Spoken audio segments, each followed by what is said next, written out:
Darkcast Network. Welcome to the dark side of podcasts. Are you ready to walk the dark halls of your mind, to find out who you are and what your story really is?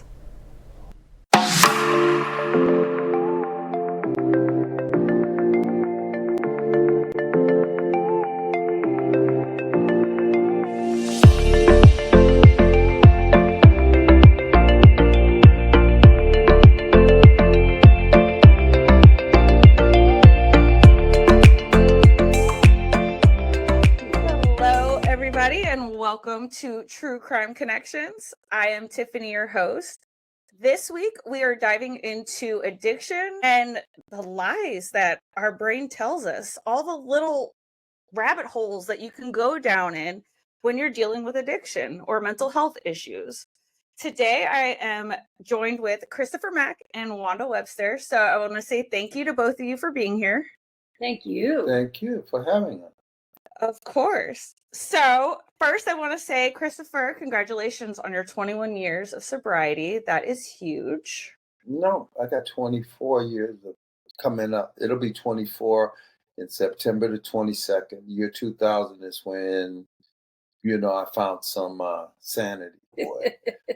Yeah. It's a good way to put it. Yeah. Do you want to dive into your story a little bit? Why? Yeah, sure. Maybe I should start at where the end was the beginning. I love it. And that was, I had been married twice. I was in my second marriage, and we both were active in substance, and it was crack cocaine.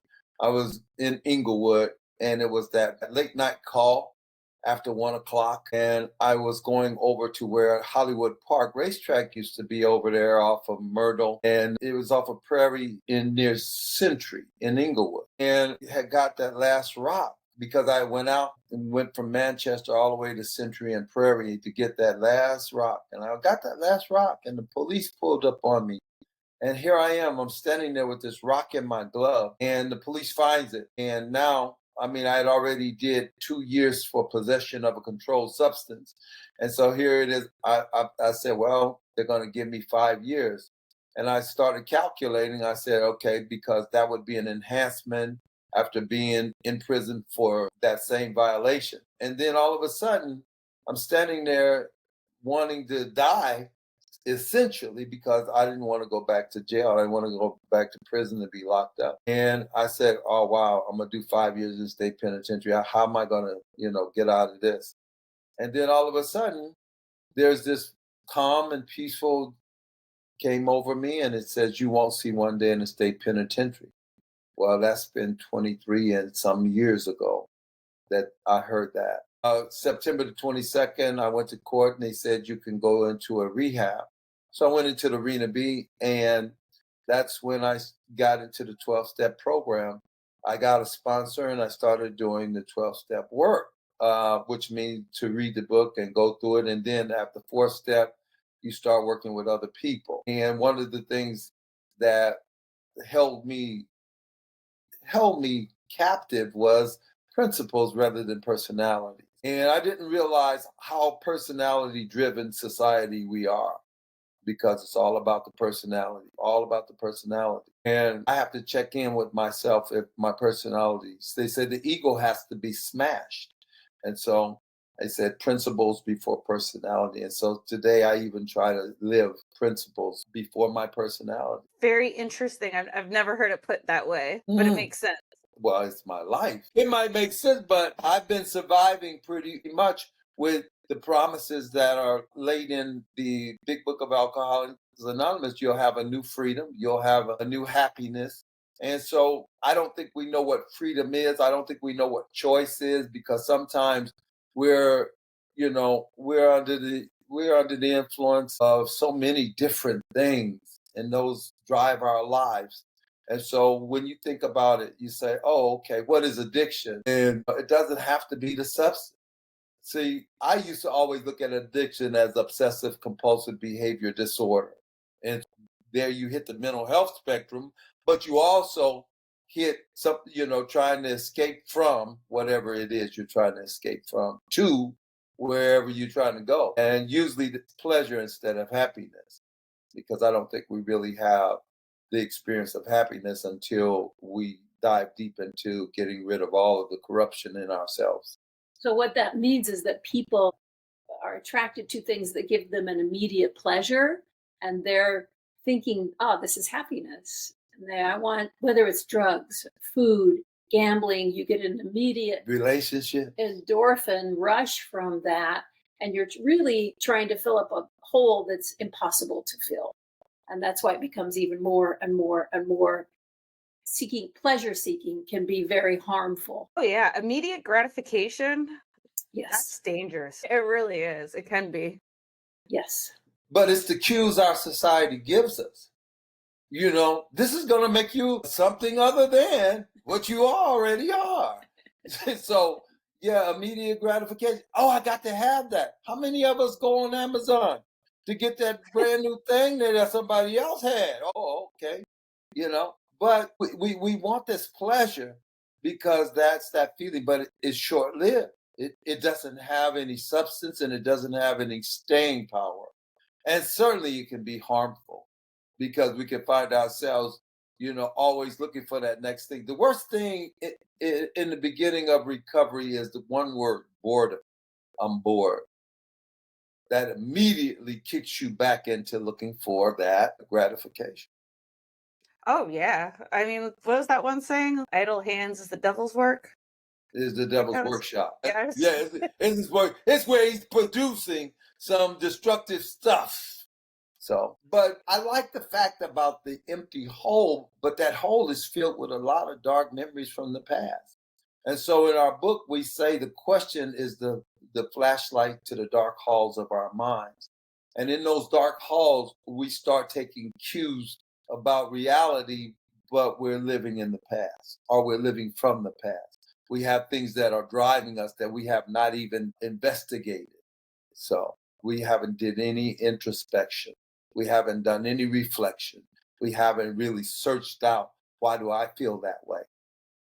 So my background as an educational therapist is that I've created many social emotional programs for companies.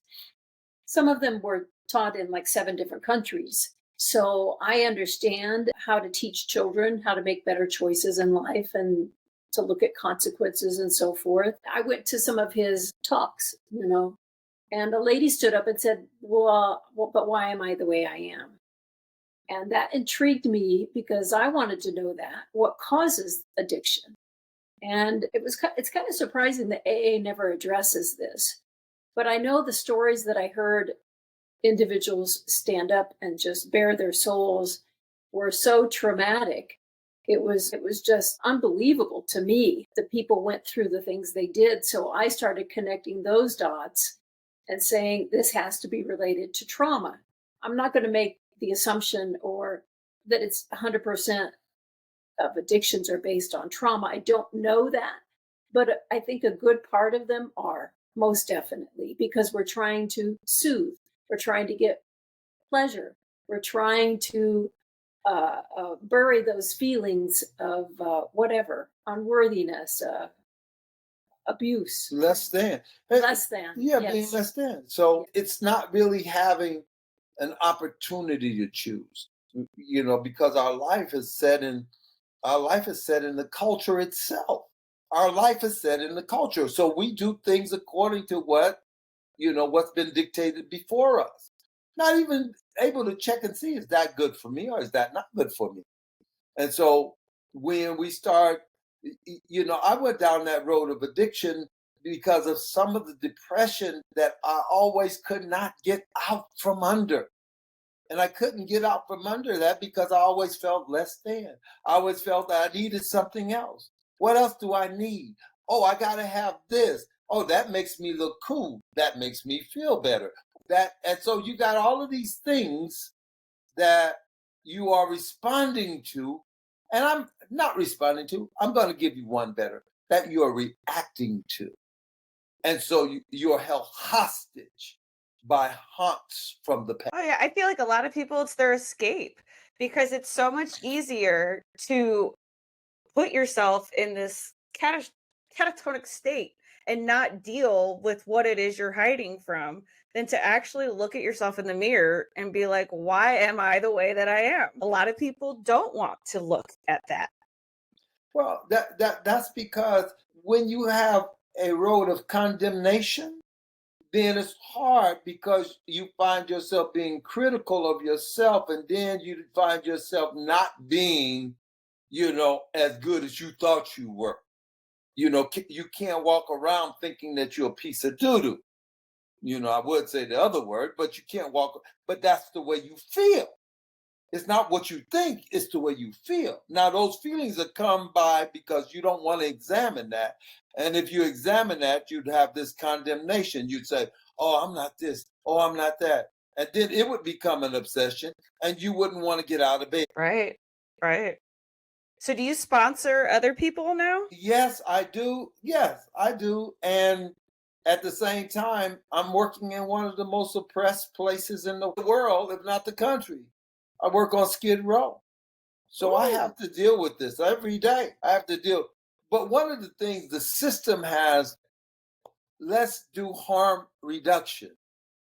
Okay. The system comes up with all kind of cliches, but the cliches don't have substance. So if you say, well, what is harm reduction? And then somebody says, harm reduction is reducing the harm that the individual would cause themselves. So they say, let's give them clean needles, right?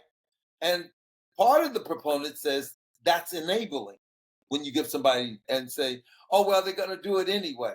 But I can understand the clean needles is to prevent HIV and the spread of HIV. That I got that.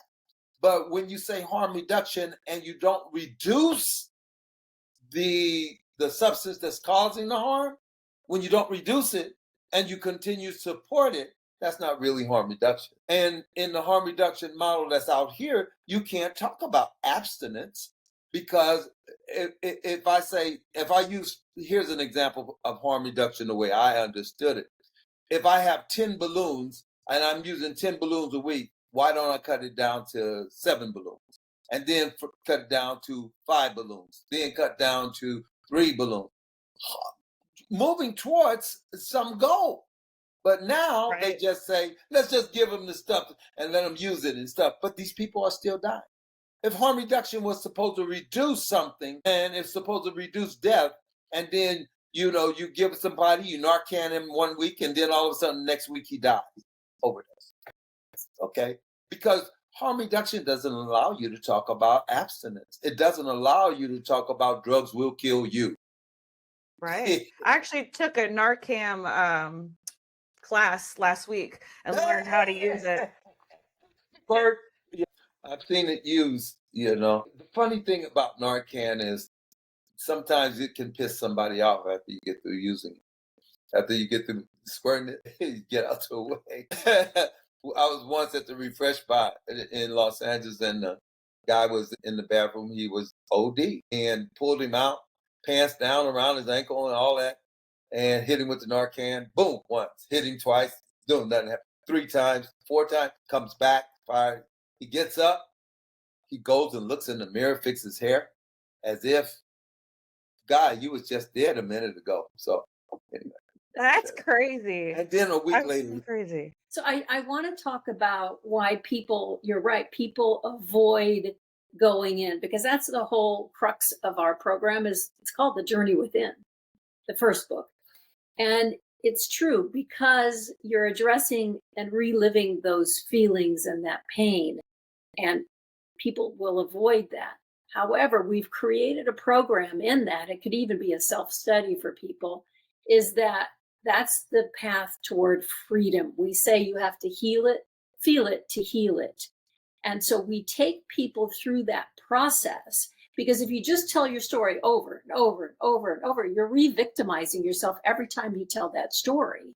And that's not the path you want to go down. You want to go down the path, the other choice, which is how you learn to feel it, process it differently, and heal the trauma. But people, we don't teach people how to do this. We don't even teach children how to process emotions in a healthy way. That's why our program is important. I'm sure there are other people doing this as well, but we have a vision. We want to help as many people as we can. to come out of that trauma so that they can live the best version of themselves. Yes, that's what we need. We need a healthier society because holy shit. Is- We're Well, hurting right now. all of that gunk is being pulled up for us to see because it's always been there. But now we're seeing it. We're seeing so much corruption. And it's become overwhelming for people. I believe a lot of people are in PTSD and probably don't even know it. Yeah, it's a challenging time to live. It's much different than when we're older. We grew up in a much different time. Much different.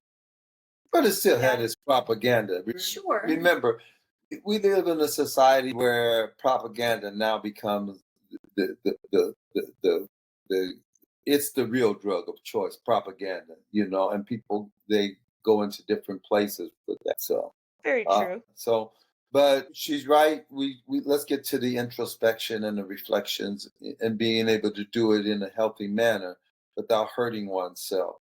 You have sometimes people don't want to do that because they relive those feelings, but there are also techniques out there to do those feelings in a safe environment, when you're with somebody else who can help you navigate through those feelings.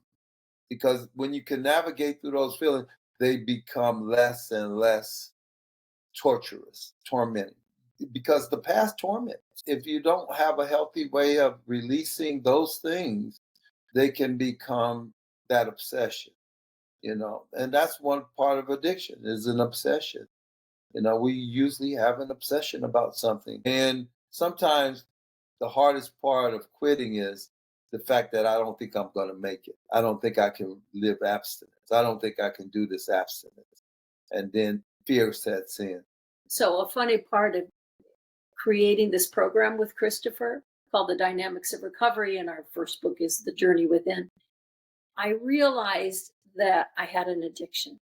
I didn't know I had. Really? So my What was your addiction, addiction? my addiction was people pleasing. And that was an addiction. So it came about because I was bullied a lot from my sister.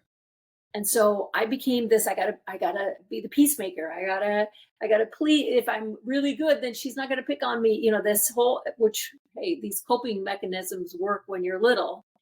They didn't serve me anymore.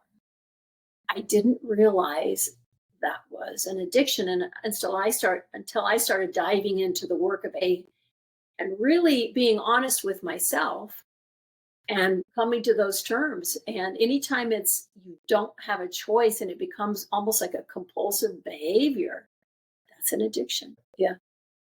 It's so kind of funny. Christopher loved it that I had an addiction too. That's funny. Well, most people think addiction is substance oriented. So, a lot of things when you start to get rid of when you start when you start to get rid of the compulsion or the impulse, you start to have some freedom. Now, guess what appears? Choice. Choice is always more than one option. But if I have a habit that drives me, and I always like to use the cigarette as the habit. A person smoking cigarettes 5 packs a day or 3 packs a day, he smokes a cigarette after the meal. He smokes a cigarette with a cup of coffee. He smokes a cigarette when he has an argument with his wife. He smokes a cigarette. So all of those things, people would say those are triggers. No, that's the addiction. That's the addiction telling him you don't have no choice. You got to go out here and smoke this cigarette. And until he becomes abstinent from the cigarettes, that he can start addressing those little annoyances that causes him to smoke the cigarette. And so he said, okay, just like eating a meal, I used to smoke a cigarette after the meal.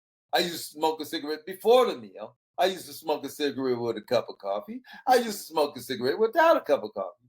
But it wasn't until I had something to lose that I had to address that addiction. And it was called COPD.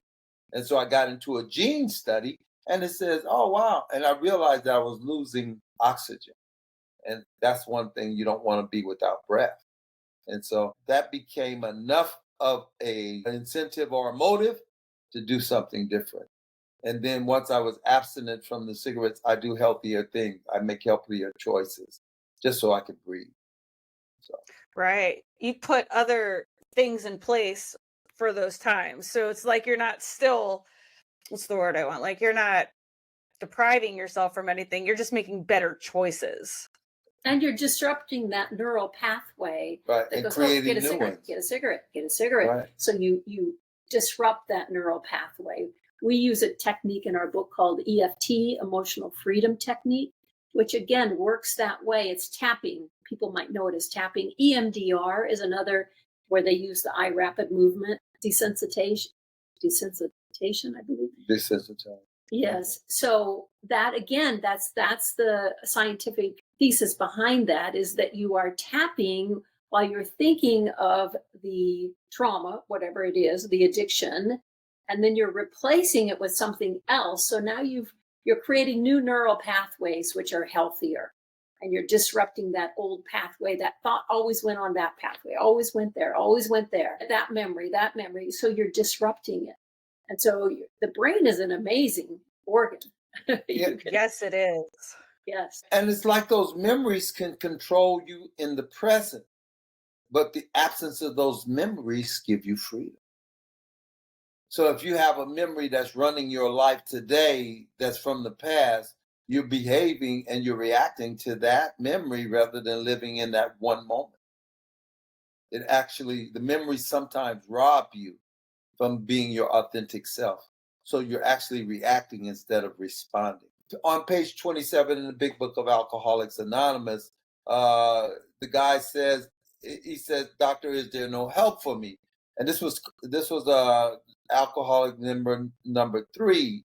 There was Dr. Bob and and there was Bill, but there was a third member who had went to Switzerland to talk to Carl Jung.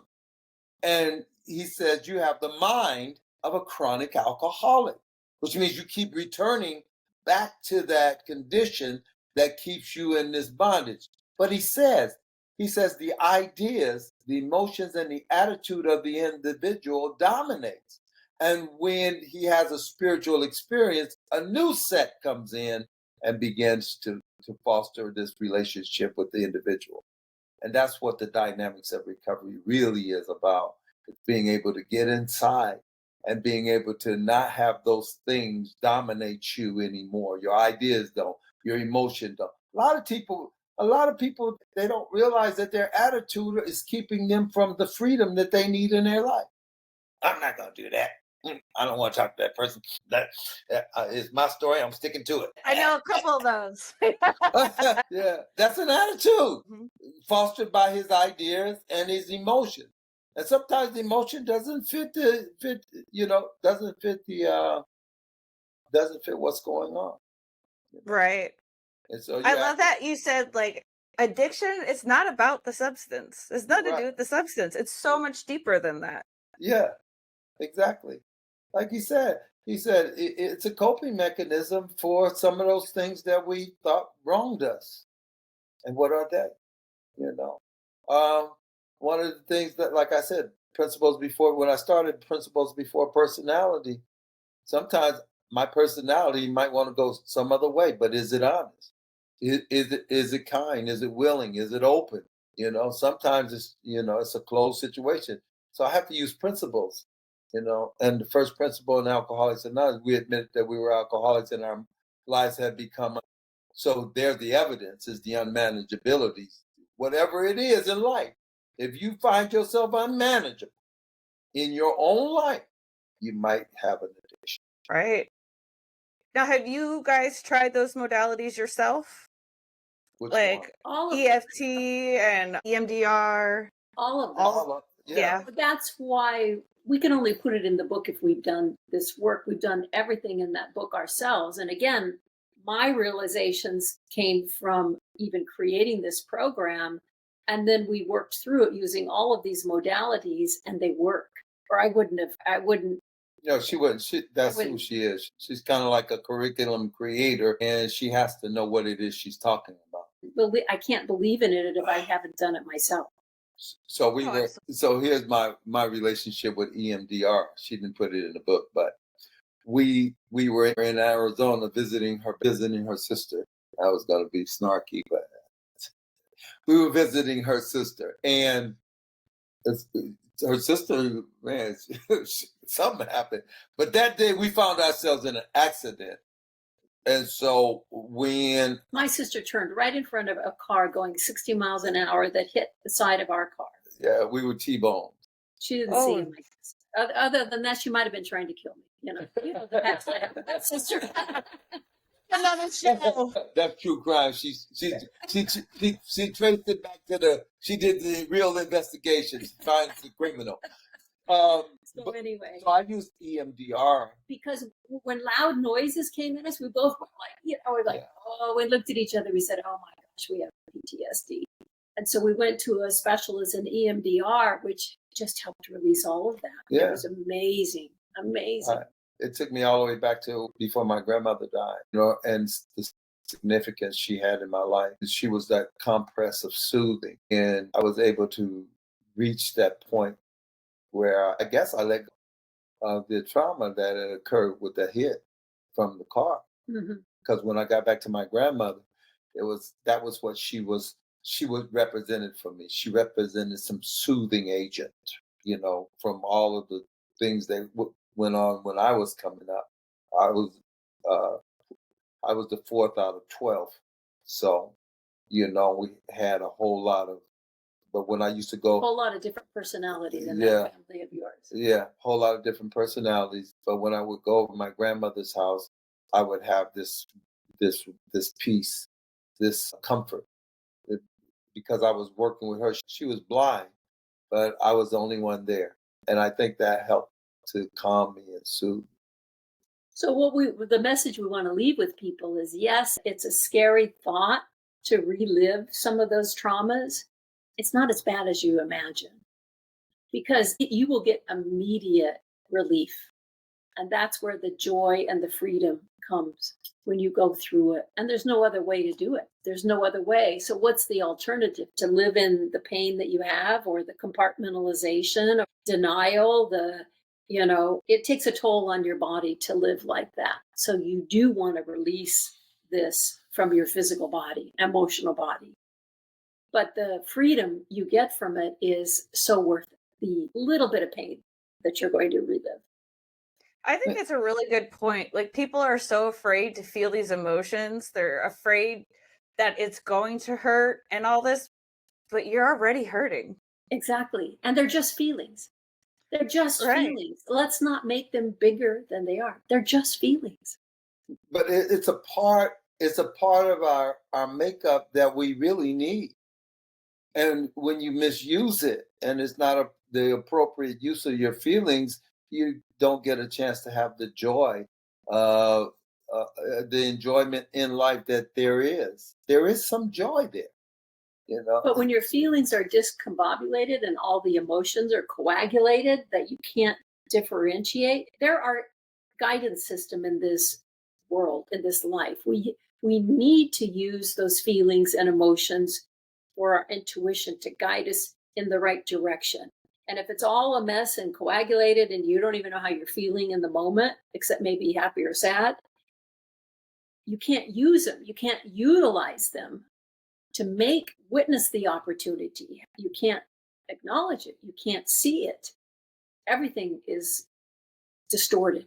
Right. And it brings me to this idea that a lot of times people don't know what they want, but I guarantee you, people always know what they don't want. They always know So what they true. don't want. That's always a good starting place. That's always a good starting place, So and then too, to examine something without criticism, is the most freeing idea. When you're not judging yourself for the things that's happened. That's it. There's one thing in the program of Alcoholics Anonymous. What part did I play in it?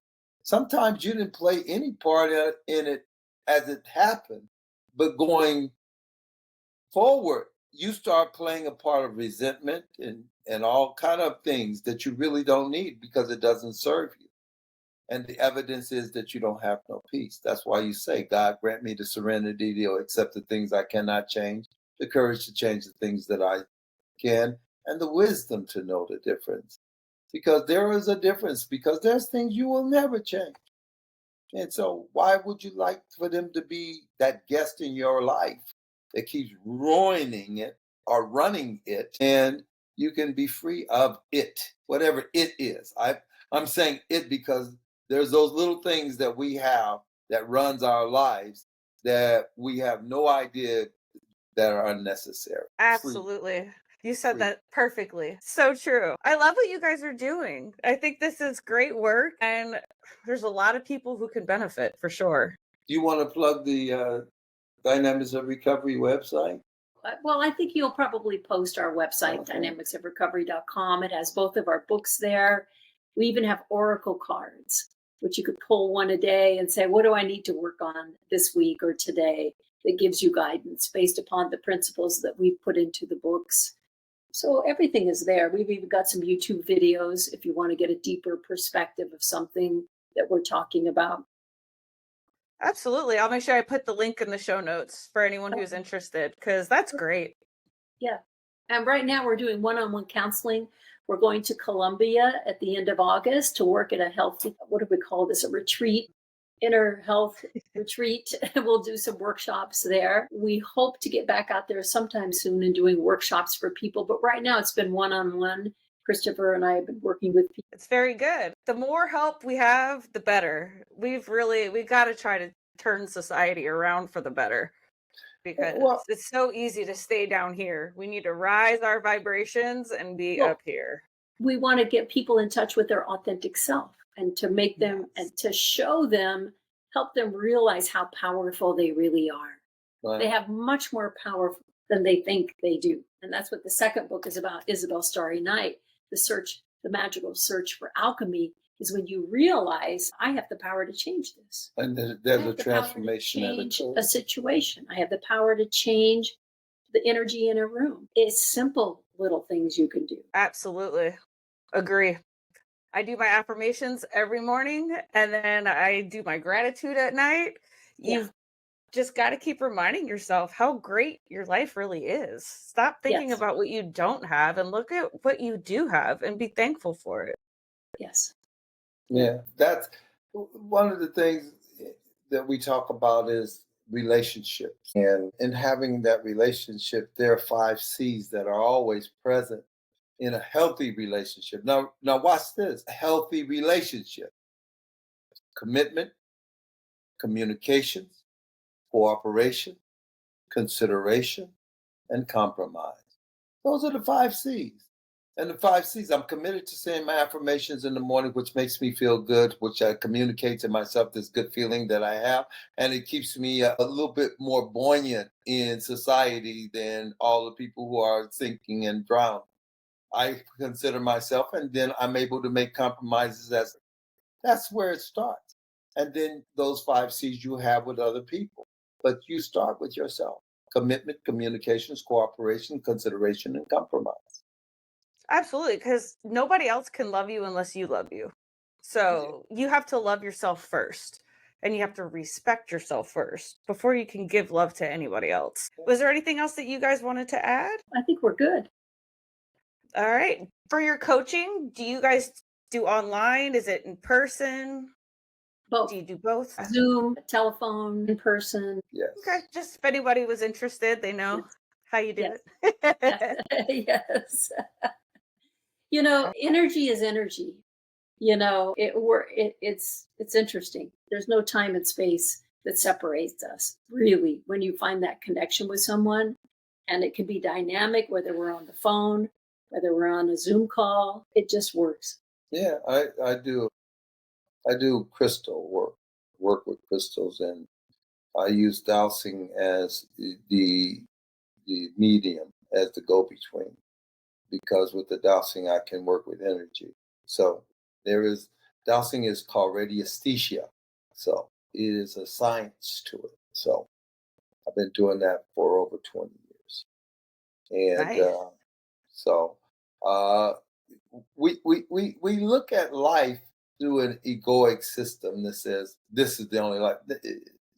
Things are alive around us, but because they're not organic like we are, we don't understand that plants are sentient beings. We don't understand that the water, it's living. Everything around us is this life. And so Nikola Tesla says, if you want to understand the universe, you got to think in terms of energy, frequencies, and vibration. And we're just now getting into the invisible part of ourselves. One of the things I will ask, and I like this because this is where I am right now. Most people think that the opposite of death is life. And I said, and I wonder, I says, the opposite of death is life. But in the Hindu and the Buddhist, they say we're on the wheel of karma, which is birth and death. So the opposite of death would be birth rather than life. And it takes place in life. So what the real idea is, what is life? Is this expansion of consciousness? Now we're talking about something totally, entirely different.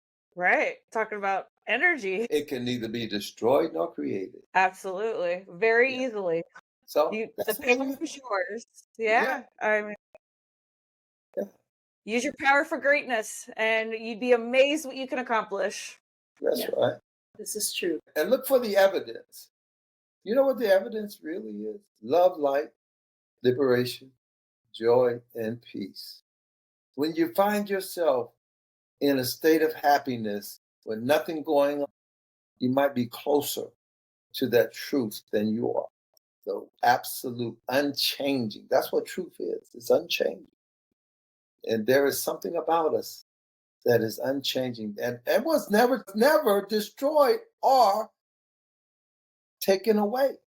That authentic self remains the same. It doesn't change. And it is the part of us that is joyful and that is happy in the assignment, whatever that is. Well, we just cover it up with layers and layers of gunk and misbeliefs and whatever. And Propaganda. It's about propaganda. So it's about taking off those layers so that your light can shine bright again. And it's always there. It's just that, are you willing to take the journey within to discover the dynamics of recovery, getting back that which was lost? It didn't go anywhere. It's still there. Just got to find it. Got to pull it back out. The best you is always there. And not only do you find it, but you start having a relationship with it.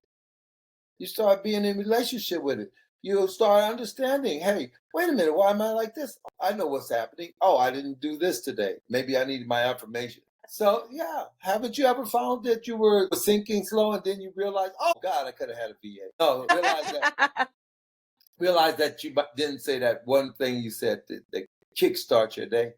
And then all of a sudden in the middle of the day, just before you go into bed, you kickstart it. You got it. It's a routine. You can't mess up the routine. Yeah, that's it. That's a healthy habit.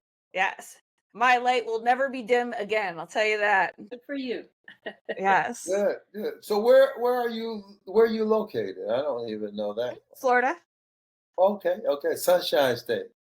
No wonder you got not so much today. It's not, the sun is not shining, huh? But it goes in and out. We're in a hurricane season, so you never know what you're gonna get. Oh, okay. I was in Broward County, where the boats are. Broward? Yeah, where the boats are. Yeah, I was there. It's nice. I like it. So. It's nice over there. It's the other coast. I'm on Tampa Bay. Oh, okay. So you're having a good time. Oh yeah. You got to. You got to live life. You got to enjoy. You have to. Yes. If not, what are you here for? Thank you for doing your podcast, and thank you for doing that and having us on. We really enjoyed it. Well, good. I enjoyed having you guys. Very much so. So thank you so much for being here. Thank I you. think we all know somebody who can benefit from this episode. Please make sure to share it with them. And thank you guys so much for listening to my podcast.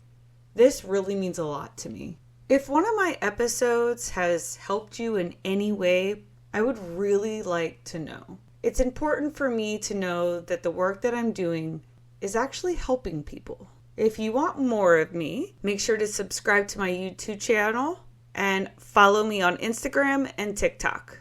If you or anyone you know is in need of national hotlines, please go to truecrimeconnections.com. I have all the phone numbers there listed for anything that you could possibly imagine. All right, my Renowned Roots community, keep building hope and gaining strength. Until next time.